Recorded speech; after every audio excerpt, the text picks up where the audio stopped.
Ayan po mga kaweng, welcome naman sa ating YouTube channel. Nandito tayo ngayon sa Sea of Clouds or City of Clouds ang tawag dito guys, kung tinatawag ito. Kasi nga ay talagang dito tayo sa sa tuktok ng bundok sa taas at makikita natin napakaraming clouds po yan or ulap mga kaweng. Yan po. At talagang tinatawag talaga siyang City of Clouds dahil parang talaga siyang city guys ng mga clouds, no, yung mga ulap guys, no. Makikita mo ito guys sa bandang oras na alas 6, alas 7, alas 8 ng umaga lamang po ito makikita yung ulap na ito guys. Napakarami-rami po mga kawing.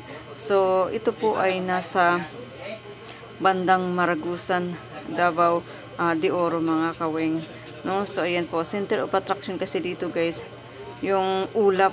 Napakalamig dito at napakahangin guys, no. Talagang lalong-lalo na ako guys, nalalamigan talaga ako sa hamog, no? Yan po. At makikita mo yan guys tuwing umaga lamang po.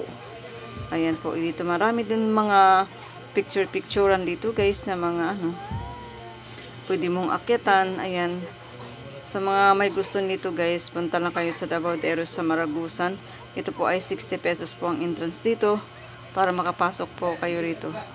At yan po ay kitang-kita nyo po ang napakaraming clouds na magtatagal po siya ng 3-4 na oras guys, no. Ayan po, dapat umaga po kayo magpunta dito guys sa Maragusan, sa Calamba Farm. Ito po banda, ayan po. At maraming nagpipicture dito talaga, yung pinakaano talaga ito, picturean, napakaganda po.